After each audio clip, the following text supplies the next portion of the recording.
cutting edge. Community-oriented policing works. Way to go. An innovative program is helping police build upon relationships. We have the candid conversations that are part of Shop Talk. Zoom in. Everything that you think that you need to be in a building for, we've expanded that into an online world. The Irving Parks Department offers creative classes on Zoom, and some may even make you get up and dance. Chalk the block.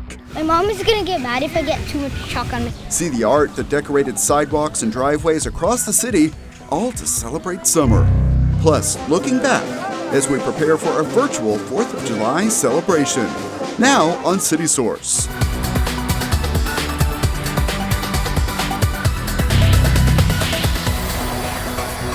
Hello and welcome to City Source. I'm Thomas Gandy. Our top story today, both cases of COVID-19 and hospitalizations are on the rise in Dallas County. As a result, county commissioners ordered businesses to require employees and customers to wear face coverings. There are a few exceptions to the order, such as while eating. Also, businesses must develop a health and safety policy. Irving Mayor Rick Stouffer says it is important to focus on the basic steps to keep the community healthy. One of the challenges we're seeing now is a spike because we are doing more testing and more people are out. So we've got to really just go back to those basics of washing your hands, wearing a mask, 6-foot distancing. I believe it's important for us to realize that we have members of our community that are vulnerable. We have people that are over 65, like myself, and who are out and about and go to restaurants and go to stores. And so we are more vulnerable to the COVID-19. Community outreach workers from Dallas County Health and Human Services will be checking for compliance on the new face covering order. Businesses found in violation could get fined up to $500. The order expires on August 4th. Now to an in-depth report that touches on the sensitive topics of race relations and policing. In Irving, officers and some community members believe an innovative program started a few years back has made a big difference locally by giving people more knowledge about law enforcement. That, in turn, leads to better understanding and positive relationships. Here's our update on Shop Talk. Through 4 years of dancing, dominoes, and dialogue, They get conversations. Irving Police are building upon relationships with the African American community inside barbershops. Barbershop is always a place where you can just be real and be yourself. The program is called Shop Talk. Why is the barbershop the perfect place to have these conversations? Barbershops has always been somewhat of a hangout, especially in the African American community. I think, didn't he go to the Super Bowl?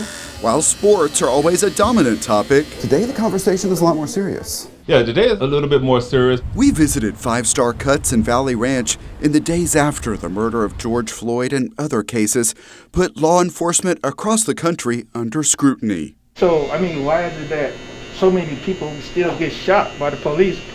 They're unarmed. To me, honestly, depend on the situation. Because some of the situations that I see, it ain't warranted for deadly force. The fact that you have to activate your camera in each scenario or different scenarios, that could pose a potential risk right there. Here at 5-Star Cuts, Irving Police have a voice in that conversation. Is there protocol for that? When you see something bad happening, or like when the cop is doing something bad? Many times I have spoke with my coworkers and made suggestions.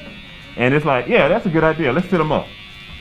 Or let's do something, to that effect. 5-Star is among about 20 Irving shops and salons participating in Shop Talk. If you try to shoot somebody's arm, there's a good chance that you're going to miss. Officers make regular visits to answer questions. And they can ask you anything. The barbers know that I'm going to be straight with them. That's the only way that you can build that trust. Oh, I love Irving PD. They didn't wait till something bad to happen to say, let's have these conversations. We've always been having these conversations. It's an open dialogue. I definitely like the way that the officers come in and they actually listen to what we have to say to them about what's going on. Along with in-shop visits, It's all about being able to communicate. barbershop and even now beauty salon owners have quarterly luncheons. Cities and places are riding. At the latest, Chief Jeff Spivey addressed current events head on. On that Memorial Day Monday, when Mr. Floyd was killed by that police officer, the nature of our profession changed. This is the most challenging time in policing I have ever seen. Here, the Irving Police Department has nothing but support. I really thank all lot to me. In 2016, when Officer Plunkett first approached me with this idea, and we launched it that weekend in September at Mitchell's, not really knowing what it was going to turn into, just knowing that we needed to do something more than we were doing as an organization, and to have watched it grow to now. Building on that energy of you tell one person and they tell one person, and that message gets delivered to an entire community. Oh, this is a great feeling to see that this program is going strong, especially with everything that's going on, across the country. When Officer Williams came to my place of business, he had to answer some of those tough questions.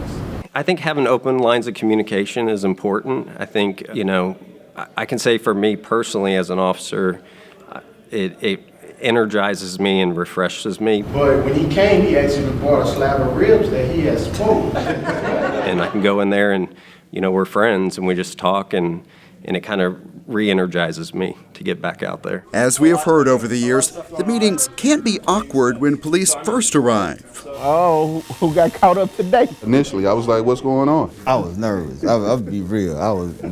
Normally, the ice gets broken pretty quick. It's kind of like your buddy pulling up now. In Irving, I'm cool because I know Irving PD as a whole.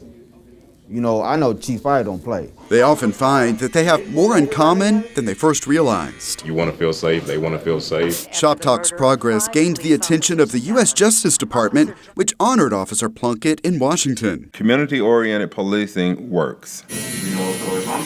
Now, Officer Plunkett wants to help spread this program across the country. We're not going in on the tail end trying to fix a problem. We're talking about the problems beforehand and just building that relationship.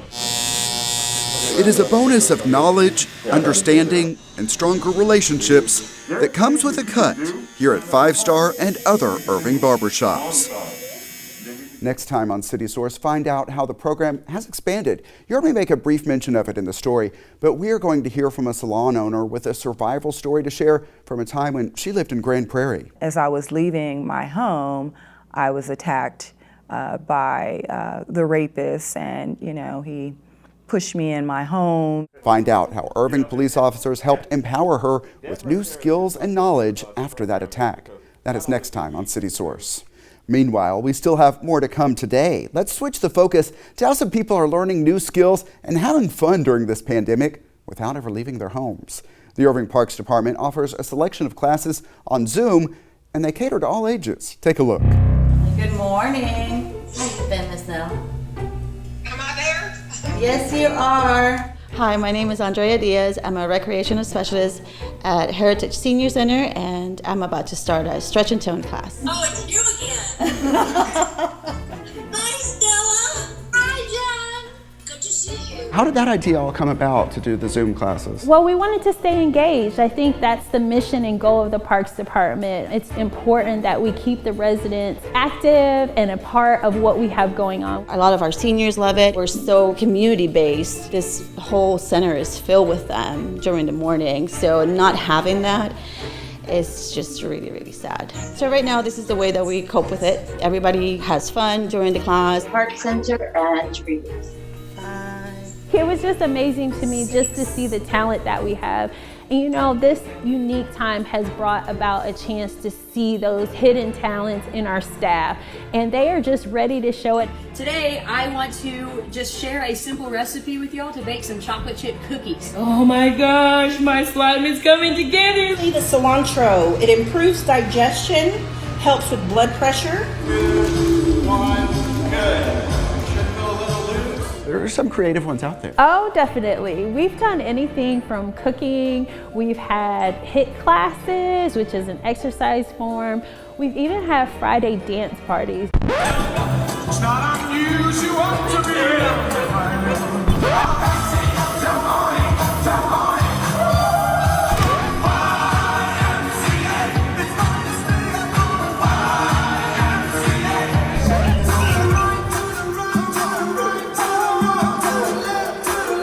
Just as simple as logging on. 45 minutes is a nice break in the day. Yeah, try it. You don't lose anything. It's fun. Ooh, cookies!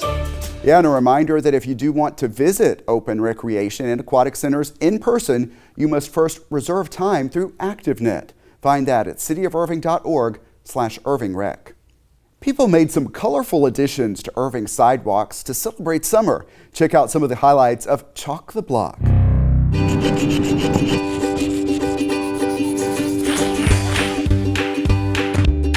My mom is gonna get mad if I get too much chalk on myself. We are chalking the block. There are several city departments and other community organizations that have all gotten together over this weekend to figure out a way to bring the community together safely, chalking the sidewalks, and we'll hopefully, bring some bright artwork to the neighborhood. Thanks for coming out. Thank you.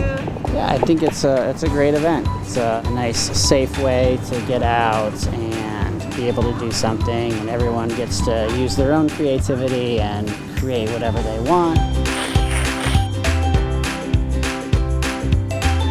Fun to see kids be kids even despite of what's going on, and then they're creative, and I think art is one of the best ways to do that, channel that. Basically what we're doing over there is we're like coloring it the little bricks, and we're just coloring inside to make it more colorful. This is amazing. Everyone from the family, they can participate and they can draw, they can express how they are feeling through the art. Good initiative. These kids are extremely talented, these young people are talented, and their parents are talented. You see them working together as a team. So it's kind of fun to see parents and kids of all ages, drawing things out, determining how this is going to look and making something happen. So we're making things out of chalk that represent summer. We have the beach and the ocean over there, and then we have ice cream because it's hot. First of all, I think art's always important because it's like stress relieving, your creativity flows. Right now it's way more important because, we all have been cooking at home for the past months, and being at home all the time is not good. So go out for walks, do some art, be outside, and if we could make the world a better place, why not? That is one example of how we're celebrating differently in these times, and here is another. Because of the pandemic, the city will not have its traditional 4th of July parade and fireworks. Instead, Kathy Whiteman and I will host a virtual 4th of July celebration that you can watch here on ICTN, YouTube, and Facebook. It will feature all new musical performances and interviews, along with tributes to the traditions, including a blast from the past fireworks show. To help get you in the spirit, let's take a trip back in time. Here's a look at Irving's second ever 4th of July parade. Everyone agreed it was the biggest and best 4th of July parade downtown Irving had ever seen. Organized by the Parks and Recreation Department, there were over 40 festive entries to delight even the youngest parade goer. There were antique cars and kids with wagons, flag-bearing marchers and clowns, marching bands and more clowns, lots of fancy floats, and of course, Uncle Sam. For half an hour, they paraded through old downtown, ending up at Heritage Park for a gala celebration.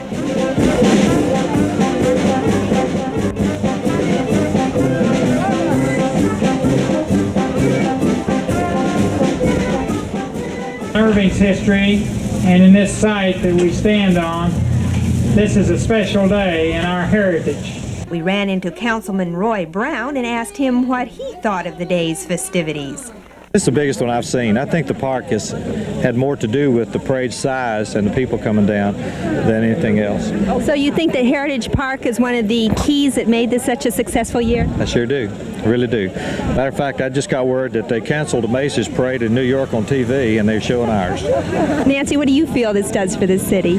I think it makes us closer. I think it brings the North and the South together, the city, and it's just, we're just here in the heart of Irving, right here at Heritage Park, and I think it's a marvelous thing. And next year we hope to have our depot completed, and we'd like to invite twice as many people downtown Irving, because this is our town, and why leave it? Everything's here. As Irving grew, I guess like any city, sometimes we get kind of scattered. But today reminds me of yesteryear.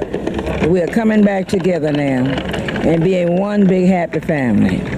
Many feel the success of this year's 4th of July celebration can be traced to the fact the city now has a park celebrating its heritage.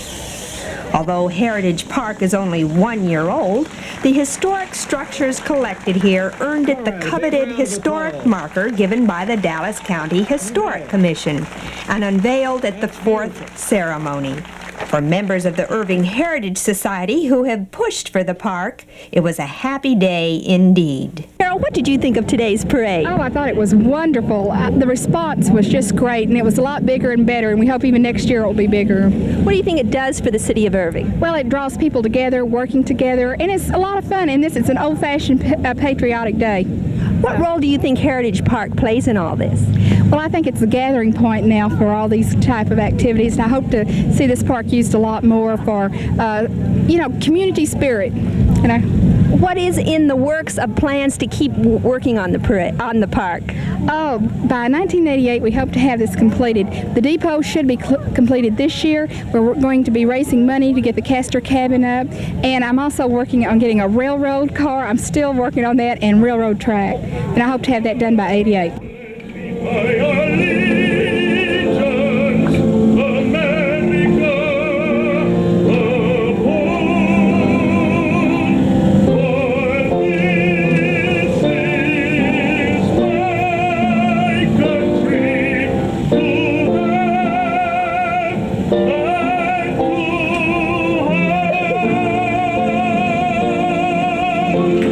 You may remember we showed you portions of the first parade in our recent story on the renovation of Heritage Park. Looking ahead to the future improvements of that park is just one of the many aspects of our virtual 4th of July celebration. Check out our special program on Saturday, July 4th at 8:30 p.m. The Blast from the Past fireworks show follows at 9:30.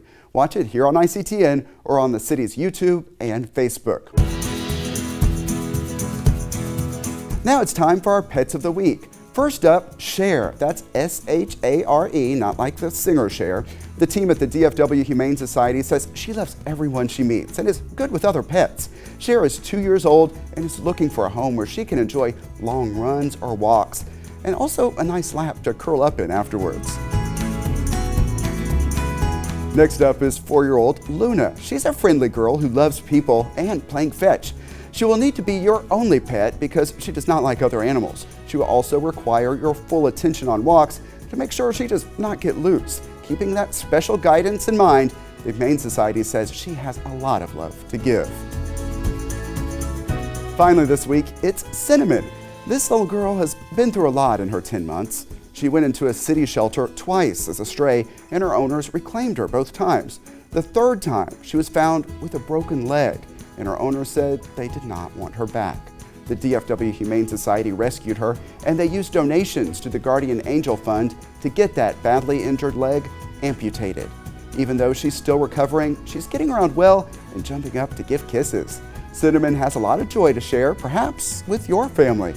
The best way to adopt right now is to call the Animal Care Campus and make arrangements to meet. DFW Humane Society's number is 972-721-7788. For Irving Animal Services, call 972-721-2256. Also, check out the websites you see on your screen.